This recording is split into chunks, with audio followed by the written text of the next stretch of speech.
Audio Jungle.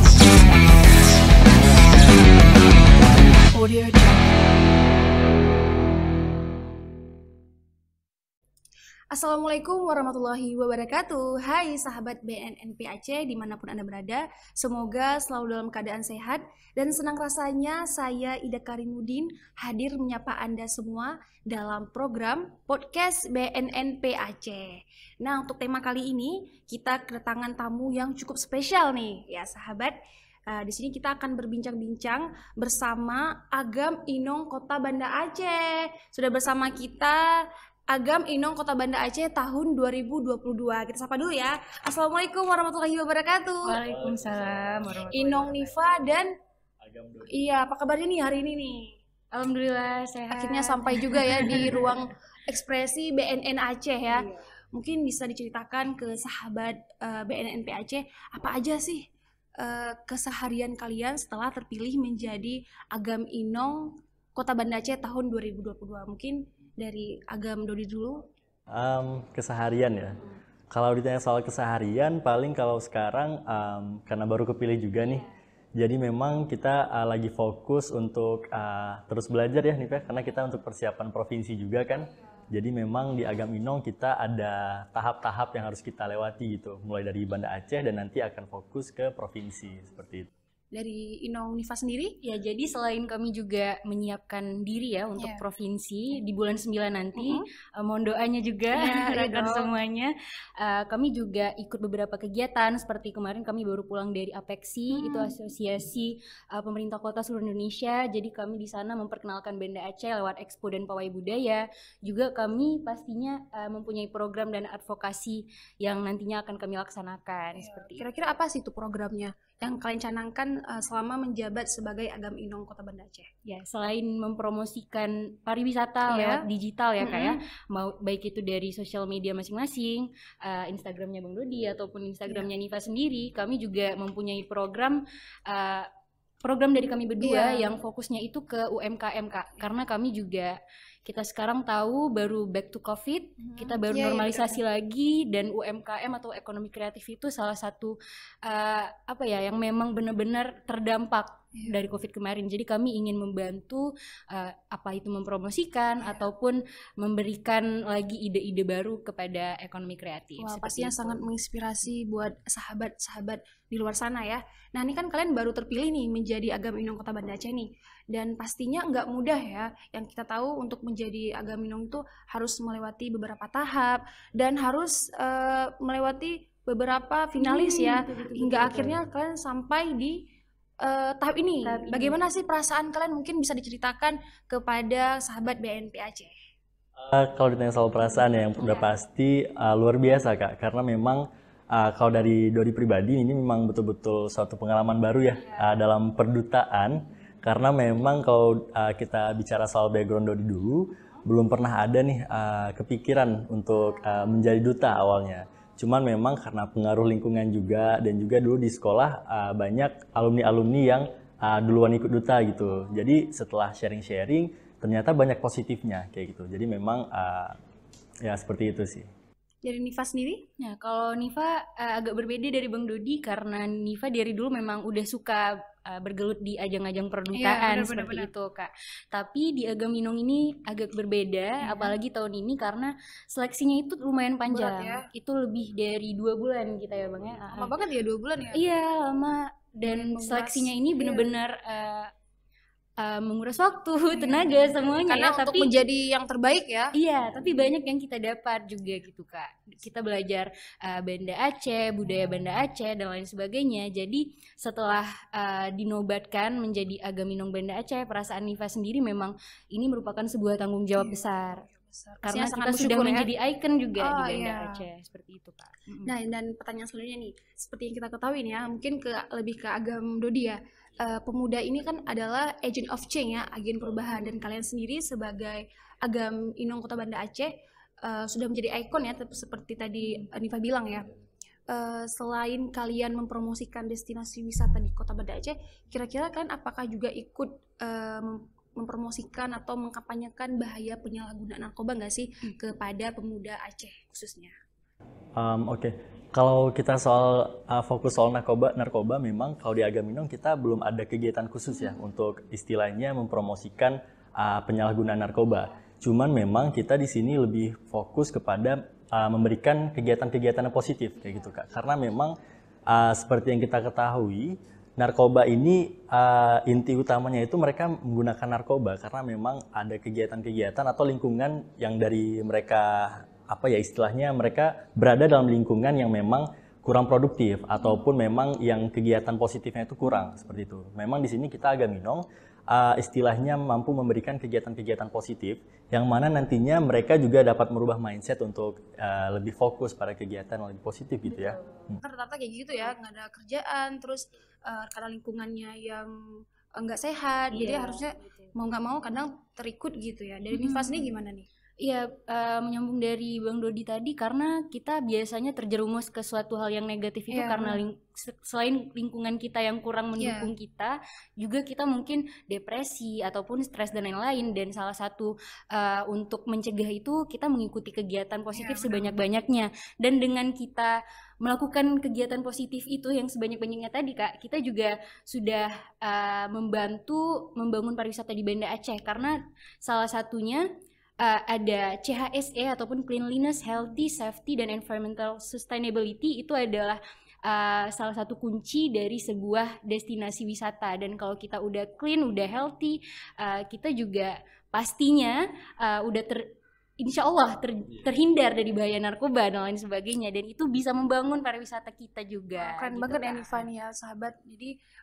untuk mencegah dari penyalahgunaan narkoba kita harus mengajak tentunya pertamanya emang harus orang-orang terdekat dulu ya untuk membentengi dalam penyalahgunaan narkoba.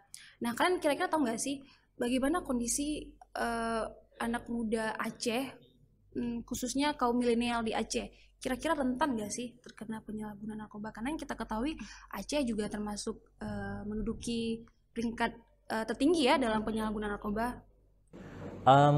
Sebenarnya kalau kita lihat kondisi yang sekarang ya kayak dengan tipikal anak muda Banda Aceh itu yang memang mostly mereka banyak duduk di warkop kan, ataupun di coffee shop gitu kan, yang mana memang informasi-informasi itu lebih mudah mereka dapat kayak gitu dari mulut ke mulut kan. Dan sebenarnya duduk di warkop itu bukan kegiatan yang negatif juga, cuman memang peluang untuk mereka dapat informasi yang negatif juga besar kayak gitu. Jadi memang seperti yang kita ketahui juga salah satunya Aceh Besar juga, kalau di Aceh kan salah satu daerah yang tingkat narkoba itu tinggi kayak gitu. Jadi memang iya sangat rentan memang.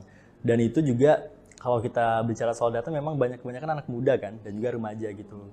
Jadi memang seandainya katakanlah satu anak muda ini duduk di warkop yang mereka sudah terkena narkoba nih, bisa aja mereka memberikan informasi itu ke yang lainnya melalui mereka duduk-duduk di warkop. Jadi memang itulah gunanya kegiatan yang positif ya. Jadi memang gimana caranya nanti kita ke depan bisa kolaborasi juga kan. Gimana caranya kita suluhkan lah kegiatan-kegiatan positif, apakah di warkop-warkop atau coffee shop seperti Nanti itu. kita seharusnya menghindari ya teman-teman yang memberi dampak negatif itu ya.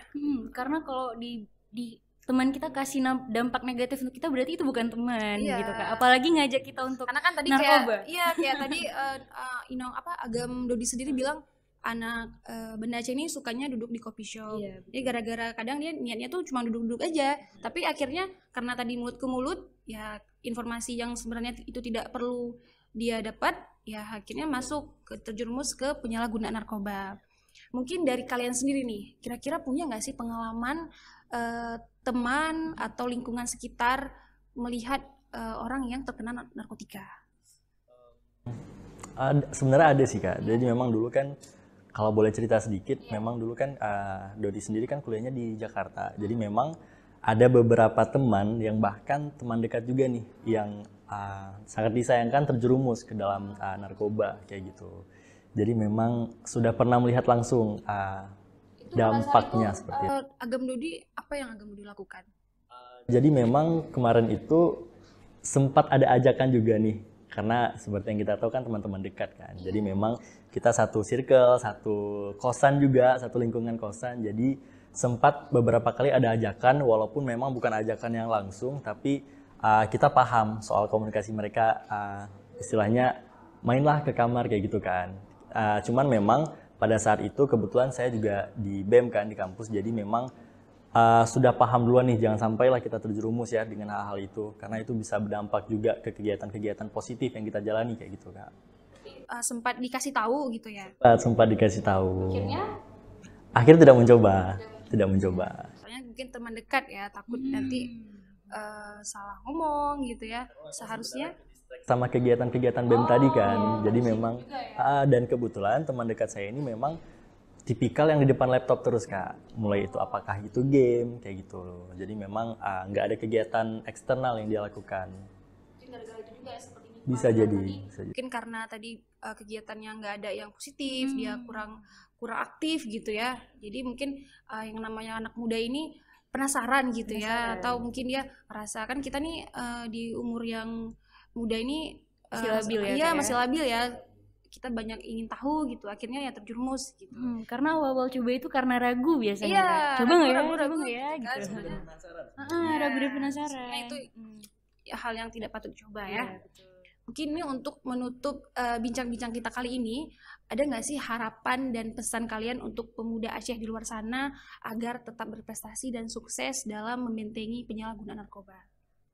Mungkin dari Inung Nifa dulu. Ya, seperti yang sudah kita diskusikan tadi juga, sebenarnya kegiatan positif itu adalah salah satu hal yang bisa sekali membentengi diri kita dari penyalahgunaan narkoba. Dan selagi kita masih muda, masih banyak waktu, masih banyak energi, kita seharusnya bisa melakukan sebanyak-banyaknya kegiatan positif. Tapi bukan berarti kita harus menyibukkan diri, tapi memperbanyak produktivitas yang kita lakukan. Karena sibuk dan produktif itu berbeda. Nah, jadi selama kita yakin salah satu kegiatan itu bisa berdampak bagi kita, bisa banyak memberikan positivitas bagi kita juga, kita seharusnya menggali lebih banyak di situ. Dari Agam Dodi sendiri? Mungkin kalau saya lebih mewakili anak-anak muda, terutama cowok nih Kak, yang sering duduk di warkop kan, dan juga coffee shop. Boleh nih teman-teman duduk di warkop atau coffee shop, cuma memang cobalah kita ngobrolnya lebih positif kayak gitu, atau sesimpel kayak boleh kita ngomongin soal kopi kayak gitu kan. Jadi ada hal yang kita omongin kayak gitu, jangan sekedar nongkrong aja membicarakan orang lain mungkin gitu kan. Jadi kenapa salahnya coba kita nanya ke barista yang soal kopi kayak gitu. Dan mungkin yang pengen Dodi sampaikan juga, setidaknya pemuda ini punya mimpi aja sih, karena di saat kita punya mimpi, kita punya target, ada hal yang kita lakukan, jadi kita nggak stagnan di situ aja. Karena selalu percaya aja lah, kayak kalau kita nggak ada mimpi, kita tuh bukan apa-apa kayak gitu. Karena kayak ya without dreaming we just a dead soul living in the body kayak gitu. Tapi kalau misalnya di coffee shop itu main game, gimana tuh? Nah satu lagi, main game sebenarnya nggak salah nih Kak. Tapi kita harus tahu waktu juga, tahu batasan juga. Kita boleh main game, tapi tidak meninggalkan kegiatan-kegiatan positif yang lainnya kayak gitu. Dan sekarang main game juga udah banyak ininya Kak, jadi atlet game, Iya, e-sport dan lain-lain. Daripada tadi yang menghabiskan waktu ke hal yang nggak bagus, main game kalau memang niatnya untuk positif boleh juga, teman ada batasannya ya. Jangan menghabiskan waktu ya. Oke, nah tadi dia sahabat BNNP Aceh, bincang-bincang kita bersama Agam Inong Banda Aceh tahun 2022.